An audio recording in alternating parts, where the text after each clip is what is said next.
ہم دنیا کی زندگی میں بھی تمہارے دوست تھے اور آخرت میں بھی تمہارے رفیق ہیں، اور وہاں جس نعمت کو تمہارا جی چاہے گا تم کو ملے گی، اور جو چیز طلب کرو گے تمہارے لیے موجود ہوگی۔ یہ بخشنے والے مہربان کی طرف سے مہمانی ہے۔ اور اس شخص سے بڑھ کر بات کا اچھا کون ہو سکتا ہے جو اللہ کی طرف بلائے اور عمل نیک کرے اور کہے کہ میں مسلمان ہوں۔ اور بھلائی اور برائی برابر نہیں ہو سکتی، تو سخت کلامی کا ایسے طریق سے جواب دو جو بہت اچھا ہو۔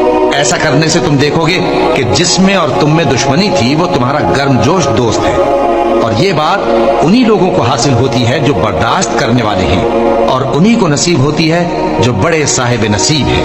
اور اگر تمہیں شیطان کی جانب سے کوئی وسوسہ پیدا ہو تو اللہ کی پناہ مانگ لیا کرو، بے شک وہ سنتا ہے، جانتا ہے، اور رات اور دن اور سورج اور چاند اس کی نشانیوں میں سے ہیں۔ تم لوگ نہ تو سورج کو سجدہ کرو اور نہ چاند کو، بلکہ اللہ ہی کو سجدہ کرو جس نے ان چیزوں کو پیدا کیا ہے، اگر تم کو اس کی عبادت منظور ہے۔ پھر اگر یہ لوگ سرکشی کریں تو اللہ بھی ان سے بے نیاز ہے، کیونکہ جو فرشتے تمہارے پروردگار کے پاس ہیں وہ رات دن اس کی تسبیح کرتے رہتے ہیں اور کبھی تھکتے ہی نہیں۔